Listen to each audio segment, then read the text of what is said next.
Hello friends, नमस्कार। स्वागत है आपका उज्जवल क्लासेस यूट्यूब चैनल में। मैं प्रेमलता आप लोगों का स्वागत करती हूं। आज इस वीडियो में हम सामाजिक अध्ययन के महत्वपूर्ण वस्तुनिष्ठ प्रश्न करेंगे जो सीटेट में पूछे गए हैं। एसएसटी के 2 पार्ट वीडियो अपलोड हो चुके हैं। आप लोग उस वीडियो को नहीं देखे हैं तो उसे ज़रूर देखें, क्योंकि यहीं से पेपर में प्रश्न आते हैं। तो चलिए शुरू करते हैं। प्रश्न है, महायान बौद्ध धर्म के अंतर्गत ऑप्शन से मूर्तियों में बुद्ध की उपस्थिति सिर्फ कुछ संकेतों के माध्यम से दर्शाई जाती थी। बुद्ध की प्रतिमाएं बनाई जाने लगी। बोधिसत्वों को नहीं स्वीकारा गया क्योंकि उन्हें अभी भी ज्ञान प्राप्ति करना बाकी था। मूर्तिकला के केंद्रों के रूप में मथुरा तक्षशिला का पतन हुआ। तो इसका सही आंसर है ऑप्शन बी, महायान बौद्ध धर्म के अंतर्गत बुद्ध की प्रतिमाएं बनाई जाने लगी। ऑप्शन बी इसका सही आंसर है। बढ़ते हैं अगले प्रश्न की ओर। प्रश्न है, ए और बी कथनों पर बौद्ध महायान के संदर्भ में विचार कीजिए और सही उत्तर का चयन कीजिए। कथन ए, बौद्ध धर्म के इस रूप में बुद्ध की उपस्थिति कुछ एक संकेतों का उपयोग करते हुए मूर्तियों में दिखाई गई है। ऑप्शन बी, महायान बौद्ध के आने के साथ ही बोधिसत्व में विश्वास समाहित हुआ। ऑप्शन से ए गलत है, बी सही है।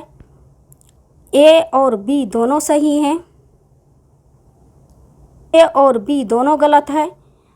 ए सही है, बी गलत है। तो इसका सही आंसर है ऑप्शन सी, ए और बी दोनों गलत है। तो इसका सही आंसर हो जाएगा ऑप्शन सी। बढ़ते हैं अगले प्रश्न की ओर। प्रश्न है, निम्नलिखित में से कौन सा बौद्ध धर्म के 3 रत्नों में नहीं है? हमसे नहीं पूछा गया है। ऑप्शंस हैं अहिंसा, संघ, बुद्ध, धम्म। तो बौद्ध धर्म के 3 रत्नों में संघ भी है, बुद्ध भी है, धम्म भी है। हमसे नहीं पूछा गया है तो अहिंसा इसका सही आंसर हो जाएगा। ये बौद्ध धर्म के 3 रत्नों में शामिल नहीं है, अहिंसा। तो ऑप्शन ए इसका सही आंसर है। बढ़ते हैं अगले प्रश्न की ओर। प्रश्न है, ऋग्वेद मूल रूप से निम्नलिखित में से किस भाषा में रचा गया था? ऑप्शंस हैं संस्कृत, प्राकृत, ब्राह्मणी, पाली। तो ऋग्वेद जो है मूल रूप से संस्कृत में रचा गया था। इसका सही आंसर है ऑप्शन ए। बढ़ते हैं अगले प्रश्न की ओर। प्रश्न है, गौतम बुद्ध का जन्म लुम्बिनी में हुआ था। इसकी पुष्टि किसके अभिलेख से होती है? ऑप्शंस हैं समुद्रगुप्त, हर्ष, अशोक, पुलकेशिन द्वितीय। तो इसका सही आंसर हो जाएगा ऑप्शन सी, अशोक के अभिलेख से पुष्टि होती है। गौतम बुद्ध का जन्म लुम्बिनी में हुआ था। इसकी पुष्टि अशोक के अभिलेख से होती है। तो ऑप्शन सी इसका सही आंसर है। बढ़ते हैं अगले प्रश्न की ओर। प्रश्न है, निम्नलिखित में से स्तूपों में से किस एक को उस स्थान के रूप में चिन्हित किया गया है जहां बुद्ध ने पहली बार उपदेश दिया था? ऑप्शंस हैं सांची, कोतलाकोडा, बोध गया, सारनाथ। तो बुद्ध ने पहली बार उपदेश सारनाथ में दिया था। इसका सही आंसर ऑप्शन डी है। बढ़ते हैं अगले प्रश्न की ओर। प्रश्न है, जैन बौद्ध भिक्षुक भिक्षुणियों के लिए आरंभिक विहार बने होते थे। ऑप्शंस हैं मिट्टी के, पत्थर के, लकड़ी के, ईंटों के। तो इसका सही आंसर है लकड़ी के बने होते थे। जैन बौद्ध विहार जो थे आरंभिक में लकड़ी के बने होते थे, बाद में ईंट पत्थर के भी बनने लगे थे। प्रश्न है, बौद्ध धर्म में बोधिसत्व थे वे लोग जिन्होंने निर्वाह प्रबोध प्राप्त किया। बुद्ध की प्रतिमाएं, चीनी बौद्ध तीर्थयात्री, बौद्ध विद्वान। इसका सही आंसर है ऑप्शन ए। बौद्ध धर्म में बोधिसत्व थे वे लोग जिन्होंने निर्वाह प्राप्त किया। तो ऑप्शन ए इसका सही आंसर है। बढ़ते हैं अगले प्रश्न की ओर। प्रश्न है, ऐसा विश्वास किया जाता है कि ईसा का शीश सेंट थॉमस डैश में आए। ऑप्शंस हैं गोवा, कर्नाटक, तमिलनाडु, केरल। तो ईसा मसीह का जो शीश था सेंट थॉमस केरल आए थे। ऑप्शन डी इसका सही आंसर है। बढ़ते हैं अगले प्रश्न की ओर। प्रश्न है, त्रिपिटक ग्रंथ किस धर्म से संबंधित है। ऑप्शन हैं वैदिक धर्म, बौद्ध धर्म, जैन धर्म, शैव धर्म। तो इसका सही आंसर है त्रिपिटक ग्रंथ जो है बौद्ध धर्म से संबंधित है। ऑप्शन बी इसका सही आंसर है। बढ़ते हैं अगले प्रश्न की ओर। प्रश्न है, निम्नलिखित में से कौन सी विशेषताएं बौद्ध और जैन धर्म दोनों में है।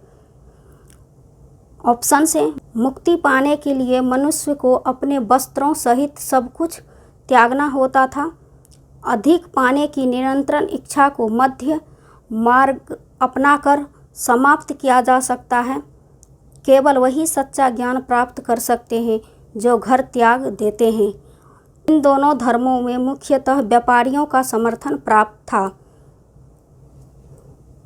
तो इसका सही आंसर है ऑप्शन सी।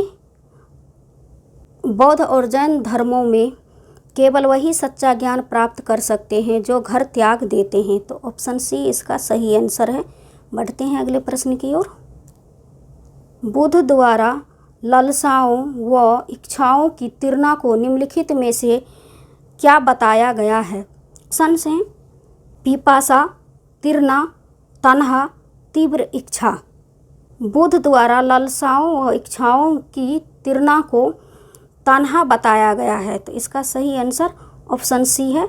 उन्होंने तीव्रता को तन्हा कहा है। तो ऑप्शन सी इसका सही आंसर है। प्रश्न है, डॉक्टर अंबेडकर ने कोरेगांव जाते हुए अनुभव का वर्णन करते हुए एक शिक्षक पूछते हैं, क्या आपको लगता है स्टेशन पर लोगों ने डॉक्टर अंबेडकर और उनके भाइयों के प्रति भेदभाव किया। इस प्रश्न में शिक्षक किस कौशल पर जोर दे रहे हैं। ऑप्शन हैं कारण और प्रभाव, परिस्थिति के बारे में परिकल्पना बनाना, अनुभवों की तुलना करना, परिस्थितियों से अनुमान लगाना। तो इसका सही आंसर है परिस्थितियों से अनुमान लगाना। कारण और प्रभाव का यहाँ पर कोई मतलब नहीं है। परिस्थिति के बारे में परिकल्पना करना ये भी ऑप्शन गलत है। अनुभवों की तुलना करना ये भी ऑप्शन गलत है। इसका सही आंसर है परिस्थितियों से अनुमान लगाना। ऑप्शन डी इसका सही आंसर है। बढ़ते हैं अगले प्रश्न की ओर। प्रश्न है, बाजार विषय का परिचय देने के लिए कौन सी शिक्षण शास्त्रीय विधि सर्वोत्तम हो सकती है। ऑप्शंस हैं विभिन्न प्रकार के बाजारों से जुड़े चित्र को दिखाना, मानचित्र में स्कूलों के आसपास बाजारों को इंगित करना, पाठ्य पुस्तक का पठन और चर्चा करना, एक दुकानदार को कक्षा में साक्षात्कार के लिए आमंत्रित करना। तो यहाँ पर बाजार विषय का परिचय देने के लिए कौन सी शिक्षण शास्त्रीय विधि सबसे अधिक उत्तम है। तो विभिन्न प्रकार के बाजार से चित्र दिखाना ये भी ऑप्शन गलत है। मानचित्र में स्कूल के आसपास बाजारों को इंगित करना ये भी ऑप्शन गलत है। पाठ्य पुस्तक का पठन और चर्चा करना ये भी ऑप्शन गलत है। इसका सही आंसर हो जाएगा ऑप्शन डी। बढ़ते हैं अगले प्रश्न की ओर।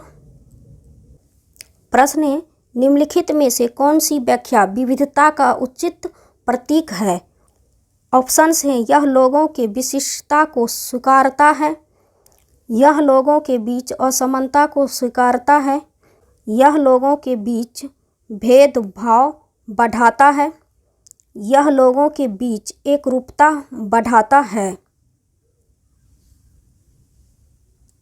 तो इसका सही आंसर हो जाएगा यह लोगों की विशिष्टता को स्वीकारता है। तो ऑप्शन ए इसका सही आंसर है। बढ़ते हैं अगले प्रश्न की ओर। प्रश्न है, नई दिल्ली की वास्तुशैली की चर्चा में एक शिक्षक को केंद्रित करना चाहिए।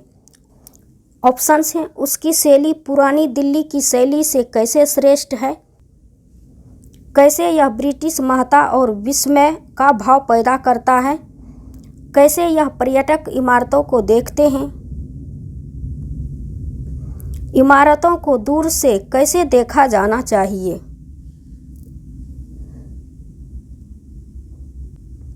तो इसका सही आंसर हो जाएगा ऑप्शन बी, शिक्षक को केंद्रित करना चाहिए, कैसे यह ब्रिटिश महत्ता और विस्मय का भाव पैदा करता है। तो ऑप्शन बी इसका सही आंसर है।